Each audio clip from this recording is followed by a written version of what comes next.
Okay.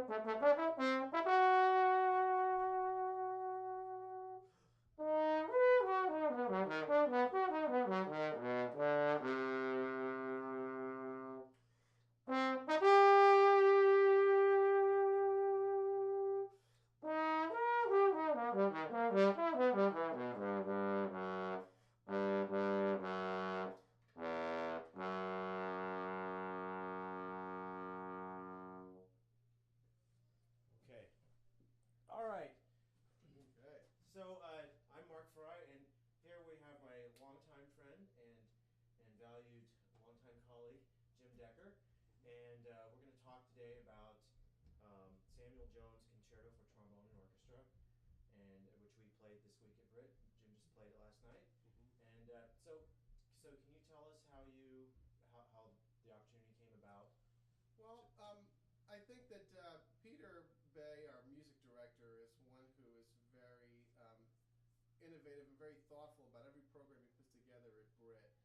And I think that with his association with the two benefactors of this concerto, Charlie and Benita Statiker, with these two people, he ended up meeting with them at a certain conference in Austin. They started talking, and they talked about this trombone concerto that was recently written and they commissioned, called Vita Accademica.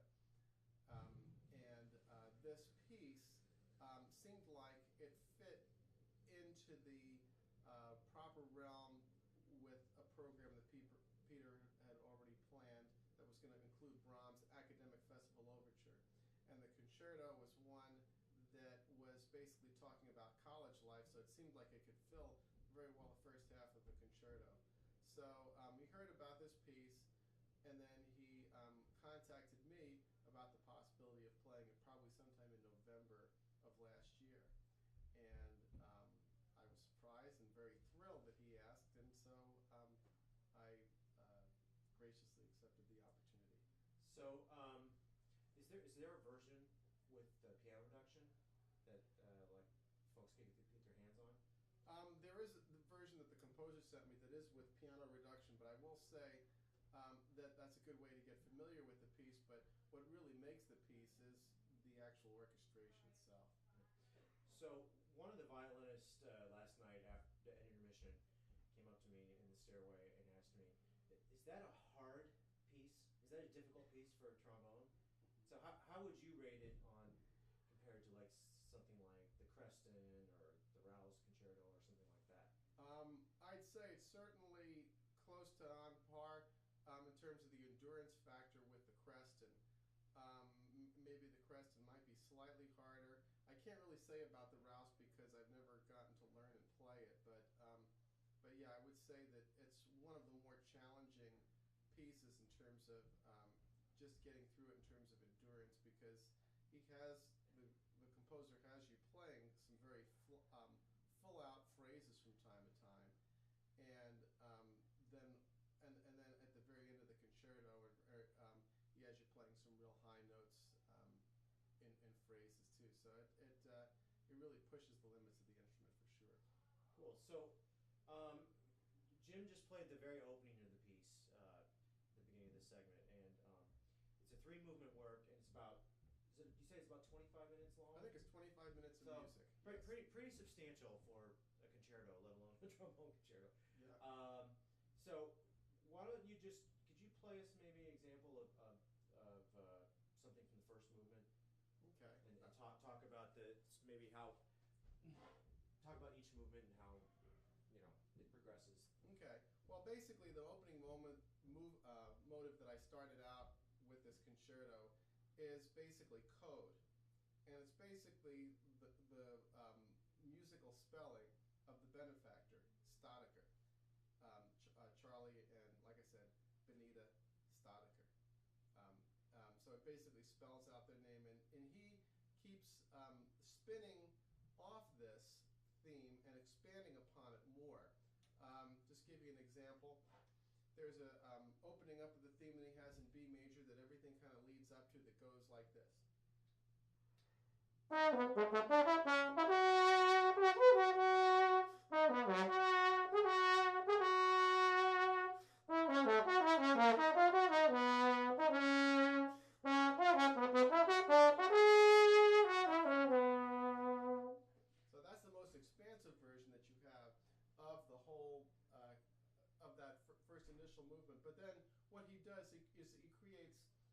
expanded cadenza, which I'll give you the beginning of.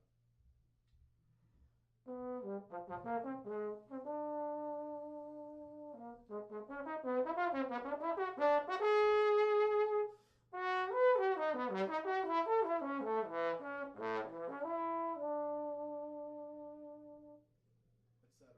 And it continues on that route. So can you tell us, there's a really big cadenza in the first movement.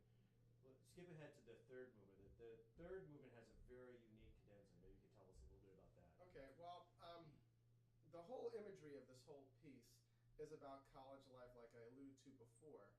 The first movement is about the effervescent, exuberant student entering the realm of higher education and academia. The second movement is the love interest that develops.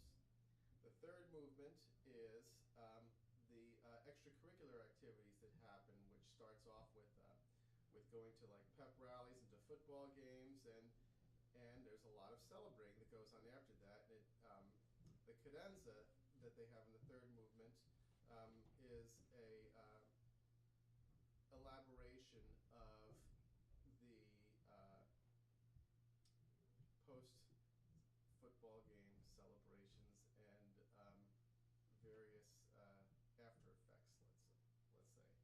So here's an example of some of the cadenzas.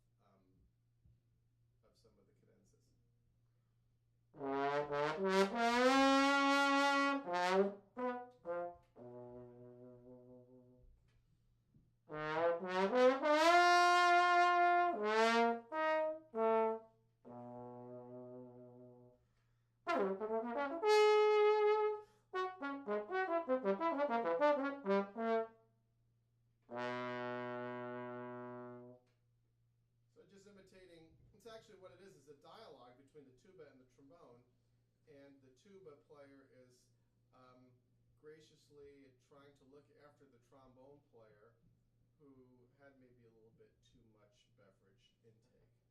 And the tuba player wasn't exactly very pure in his or her, we'll say, outlook either. So they were both feeling quite happy, although the trombone player was maybe more happy and more free-flowing than the tuba player. So the tuba player was trying to just take good care of the trombone player, and this is what the cadenza represents.